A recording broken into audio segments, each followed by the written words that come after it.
এইভাবেই কাটালাম ভাইফোঁটার দিনটা। সেদিন সকাল সকালই আমার 3 ভাইকে ডেকে নিয়েছিলাম আমার শ্বশুর বাড়িতে। বিয়ে হওয়া এই 2 বছর হলো, তবে এবারই কিন্তু ফার্স্ট টাইম আমি শ্বশুর বাড়িতে ভাইফোঁটা দেব। শাশুড়ি মাও যেহেতু ফোঁটা দিতে গেছিল, সেই জন্য এই যে বরই আমাকে সমস্ত কিছু হেল্প করে দিয়েছে। কিছু রেডি হয়ে গেলে এই যে 3 জনকে এখন বসিয়ে দিয়েছি ফোঁটা দেওয়ার জন্য। প্রত্যেকটা বছর তো বাবার বাড়িতেই যাই, তবে এবারে আর বাবার বাড়িতে গেলাম না ফোঁটা দিতে, কারণ ওই বাড়িতে চলছে অসহ্য। এই যে আমার ভাইকেও কিন্তু ফোঁটা দিতে পারিনি, শুধুমাত্র আশীর্বাদ করেছি আর মিষ্টি খাওয়িয়েছি। প্রত্যেকবারই যেহেতু তোমাদের দাদা ভাইয়ের ফোঁটা থাকে, সেই জন্য কিন্তু এই দিনটা আমাদের সাথে আর থাকতে পারে না। তবে এবারে যেহেতু এখানেই ছিলাম, তোমাদের দাদা ভাই কিন্তু সমস্ত ভিডিও, ছবি তোলা সবকিছু ওই করে দিয়েছে। এবারে যে ফোঁটা রিচুয়াল গুলো করছে, এগুলো আমার কাছে একটু নতুনই বলতে পারো। এতদিন তো বাবার বাড়ির ওখানে যে নিয়মগুলো দেখে এসেছি, সেগুলো দেখেই কিন্তু ফোঁটা দিতাম। তবে এবারে কিন্তু পুরোপুরি নিয়মটাই শ্বশুর বাড়ির দেখে করছি। এখানকার যা যা নিয়ম ছিল সেগুলোই আর কি। আমার মনে হয় কিছু কিছু রিচুয়াল জায়গা অনুযায়ীও হয়, বলতে পারো এক একটা জায়গায় এক এক রকম। অনেক ক্ষেত্রেই দেখেছি আমার শ্বশুর বাড়ির এখানকার নিয়ম আর আমার বাবার বাড়ির ওখানকার নিয়ম পুরোটাই আলাদা। এতদিনে মোটামুটি অনেক কিছু শিখে গেছি, বাকি যেগুলো রয়ে গেছে আশা করছি ভবিষ্যতে সেগুলোও শিখে যাবো। যাই হোক, আমি যেই নিয়মে আজকে ফোঁটা দিচ্ছি, সেই নিয়মে কে কে ফোঁটা দেও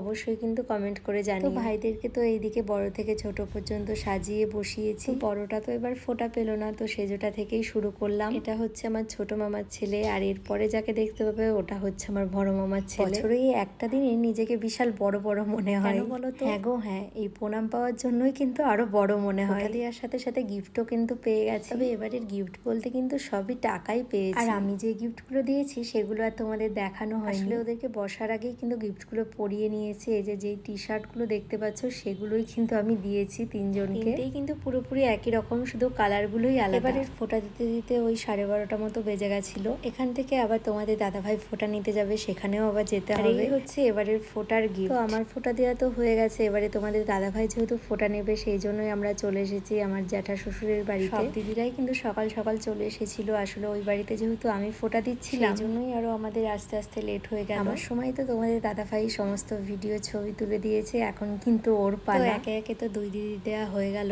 এবারে আর এক দিদি দিলেই মোটামুটি কমপ্লিট হয়ে যাবে। দিদির জন্যই কিন্তু সেম শাড়ি নিয়ে আসা হয়েছে, কালার গুলো আলাদা। আর আজকের খাওয়া দাওয়াটাও কিন্তু এই বাড়িতে। দাদারা সবার জন্যই ফুড কন্ট্যাক্ট দিয়েছিল, তো এই যে সবাই মিলে এখন খেতে বসে পড়েছি। আর আমাদের বাড়ির খাওয়া দাওয়াটা কিন্তু হবে কালকে, মানে পরের দিন। তো দুপুরবেলাটা মোটামুটি এই বাড়িতেই ছিলাম, তারপরে সন্ধ্যের দিকে এই যে বাড়িতে যাওয়ার পর বেরিয়েছি, কারণ আজকে আমাদের এখানে ছিল বিসর্জন। ফার্স্ট টাইমই আমাদের বেথুয়ার বিসর্জন আমি দেখলাম। এতদিন তো অনেকবার তোমাদের দাদা ভাইয়ের মুখে শুনেছি, তবে সত্যি সামনে থেকে দেখার আনন্দটাই আলাদা। যেহেতু ফোঁটার দিনটাই বিসর্জন হয়, সেই জন্যই কিন্তু এতদিন থাকতে পারিনি। আর পুরো রাস্তা জুড়ে এত এত মানুষ, সত্যি খুবই সুন্দর একটা ব্যাপার। বেরিয়েছিলাম তো রাত ওই 8টা মতো, আর বাড়ি ফিরেছি 10:30 নাগাদ। বাড়ি ফিরি তখনও কিন্তু রাস্তায় এত মানুষ, মানে মনেই হচ্ছে না তখন রাত 10:30 বাজে। রাত পর্যন্তই কিন্তু হয় এই বিসর্জন। তোমরা যদি কেউ দেখতে চাও অবশ্যই একবার হলেও এসো। চলো আজকে ব্লগটা আর বেশি বড় করছি না, এই পর্যন্তই। কেমন লাগলো অবশ্যই কিন্তু কমেন্ট করে জানিও।